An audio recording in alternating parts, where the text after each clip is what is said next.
Bonjour et bienvenue à toi dans cette nouvelle vidéo. C'est un plaisir de te retrouver aujourd'hui. Et aujourd'hui, on va voir les 10 règles d'or de Jordan B. Peterson. Alors, dans cette vidéo, tu vas découvrir trois choses. Brièvement, qui je suis, qui est Jordan Peterson, et enfin, ces 10 règles d'or. Reste très attentif jusqu'à la fin de cette vidéo, puisque j'aurai un petit cadeau à t'offrir dès la fin de cette vidéo.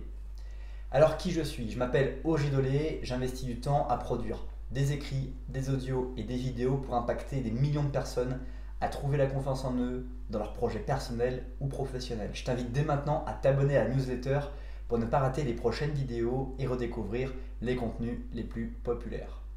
Alors qui est Jordan Peterson? Jordan Peterson a travaillé pour le nouveau parti démocratique tout au long de son adolescence et il a surtout obtenu son doctorat de psychologie clinique de l'université de McGill en 1991. Ensuite, il a travaillé comme assistant et professeur agrégé au département de psychologie de l'université Harvard. En 1998, il est devenu le professeur titulaire à l'université de Toronto et il est auteur de Maps of Meaning, l'architecture de la croyance. Ses principaux domaines d'études sont donc la psychologie anormale, sociale et de la personnalité. En janvier 2017, il a embauché une équipe de production pour filmer ses cours de psychologie à l'université de Toronto et pouvoir en faire bénéficier la majorité d'entre nous. En mai 2017, il a lancé un nouveau projet intitulé La signification psychologique des histoires bibliques. Et en 2004, il a créé une série télévisée en 13 parties basée sur son livre Maps of Meaning, donc encore une fois l'architecture de la croyance, et c'est télévisé sur TV Ontario. Et puis son deuxième livre, 12 règles pour la vie, un antidote du chaos, a été libéré en janvier 2018. Donc Peterson, c'est quelqu'un qui s'intéresse et qui est très attendu en termes de conférences par rapport justement à tout ce qui est sur la psychologie. Les neurosciences, d'une manière générale, c'est quelqu'un qui est très avancé par l'ensemble des recherches qu'il a pu faire, l'ensemble des milieux qu'il a pu fréquenter au cours de sa vie. Et du coup, ça lui permet d'avoir une expertise très forte sur justement cette capacité d'avoir l'actualité, on va dire, de la neuroscience par rapport à toutes les recherches qu'il a et toutes les dernières avancées qu'il connaît par rapport à justement le fonctionnement du cerveau, le fonctionnement de la personnalité, l'évolution en fait de la personnalité au cours de notre vie par rapport aux pressions, à ce que nous allons vivre. Donc on va maintenant passer aux 10 règles d'or de Peterson, mais juste avant cela, je t'invite à apprécier la vidéo ou à la partager dès maintenant pour permettre à d'autres personnes de découvrir à leur tour cette vidéo. La première règle d'or de Jordan Peterson, c'est de poursuivre ce qui est significatif pour soi.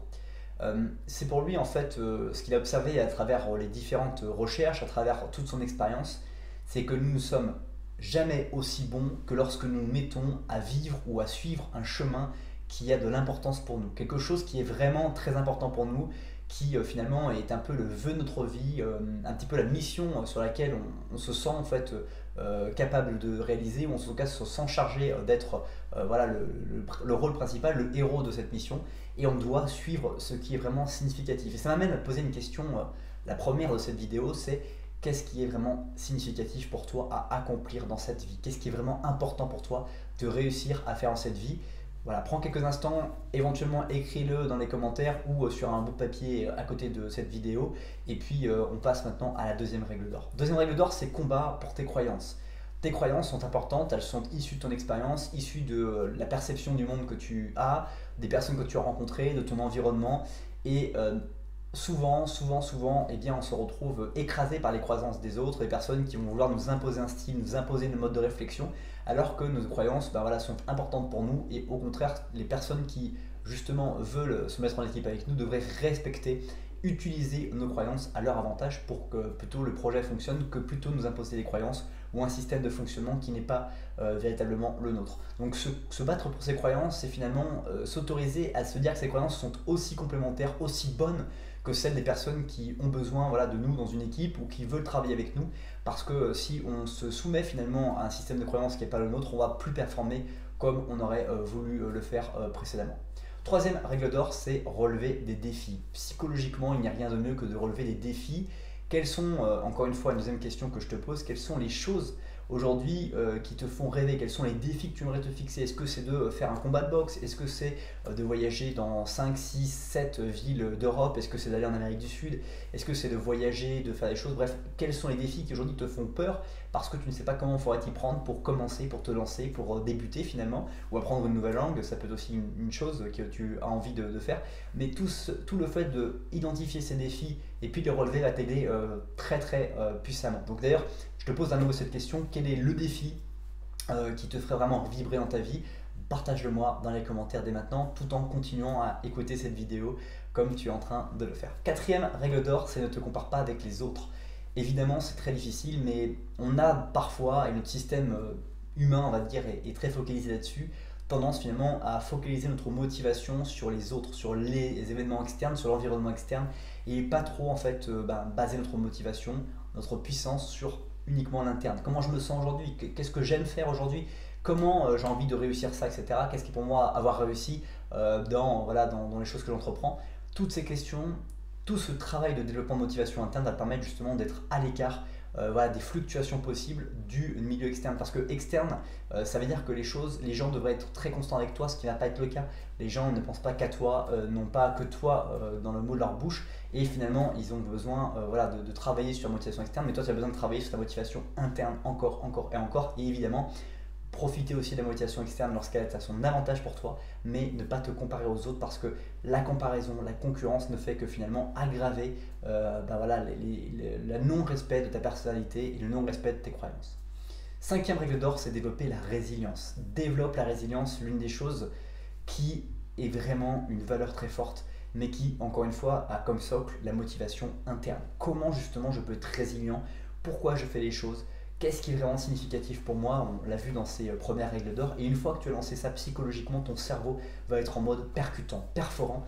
Il va te permettre de pouvoir répéter chaque jour des choses qui vont te permettre d'avancer vers justement ce que tu as envie d'apporter comme significatif à ta vie, au monde éventuellement, pour justement avancer vers un autre niveau. Sixième règle d'or, c'est obtiens ton acte d'ensemble. Il faut que tu réfléchisses à... c'est très bien d'avoir les chapitres de ta vie, mais quelles sont finalement l'œuvre de ta vie? Comment veux-tu que les gens décrivent la vie que tu as vécue? Comment veux-tu que les personnes perçoivent l'acte de ta vie? Qu'est-ce que tu veux que les gens retiennent de toi, de ton passage, de tes valeurs, de ta personnalité? C'est très important car très souvent on va qualifier quelqu'un d'un seul ou deux mots. On va dire là c'était un visionnaire, c'était un travailleur, c'était un créateur. Toutes ces questions, par exemple Steve Jobs, quand on parle de lui, on dit voilà c'était un innovateur. Il était un innovateur, c'est quelqu'un qui savait voir dans l'avenir, etc. Comment veux-tu qu'on qualifie l'acte de ta vie, et d'ailleurs comment tu veux travailler ces chapitres qui vont représenter naturellement l'acte de ta vie. Septième règle d'or, c'est concentre-toi sur ce que tu peux être. Il y a beaucoup de personnes qui vont se concentrer sur ce qu'ils ne peuvent pas faire. Il y a beaucoup de personnes qui vont se concentrer sur des choses qu'ils ne veulent absolument pas pour leur vie. Il faut s'éloigner de ce que l'on ne veut pas pour sa vie, et il faut se concentrer sur ce que l'on veut pour sa vie et ce que l'on peut être. Qu'est-ce que je peux être aujourd'hui avec mes compétences? Qu'est-ce que je peux être aujourd'hui avec mes connaissances? Qu'est-ce que je peux apporter aux autres? D'ailleurs, dis-le moi dans les commentaires. Qu'est-ce que tu peux apporter à notre monde? Qu'est-ce que tu peux apporter éventuellement à ces vidéos que je réalise?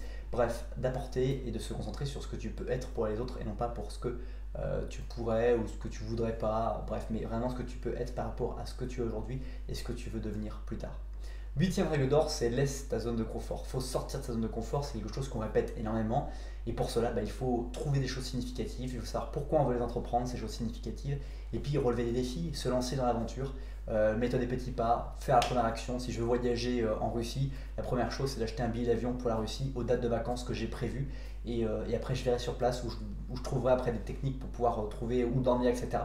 Mais il faut que j'achète ce billet d'avion pour que je me lance et que ce défi me mette à me lancer et me sortir de ma zone de confort. Neuvième règle d'or, c'est trouver son pourquoi. On l'a vu à travers cette vidéo, qu'est-ce qui est significatif pour toi, qu'est-ce qui fait du sens pour toi et pourquoi tu as envie d'entreprendre les choses, pourquoi tu es ici devant cette vidéo, pourquoi tu aimes regarder ce genre de vidéo, pourquoi tu aimes travailler comme tu travailles aujourd'hui. Toutes ces choses que tu vas répondre, tous ces parce que tu vas répondre vont te permettre de continuer à alimenter la locomotive qu'est ta vie. Enfin, dixième et dernier règle d'or, c'est de choisir le moindre risque. Évidemment qu'il faut relever des défis, évidemment qu'il faut choisir des choses significatives, évidemment qu'il faut prendre des risques, mais toujours de minimiser les risques. Parce que parfois, on a l'intime conviction de penser que ce qui va nous permettre de vraiment réussir, c'est de prendre le maximum de risques. Mais non, ce qui va permettre de vraiment bien réussir, c'est d'avoir identifié des scénarios et d'avoir choisi celui qui va permettre d'avancer le plus loin possible tout en ayant le moins de risques de blessures, de difficultés ou de galère dans ta vie, parce que justement le but c'est de ne pas faire tapis et puis si tu perds, te retrouver avec plus rien du tout. C'est déjà la fin de cette vidéo, merci beaucoup pour le temps que tu as consacré à regarder cette nouvelle vidéo. Si ce n'est pas encore fait, je t'invite à nouveau à t'abonner à une newsletter et à recevoir directement cet livre impactant et inspirant, c'est totalement gratuit. Merci encore, passe une très bonne suite de journée et je te dis à bientôt pour une prochaine vidéo.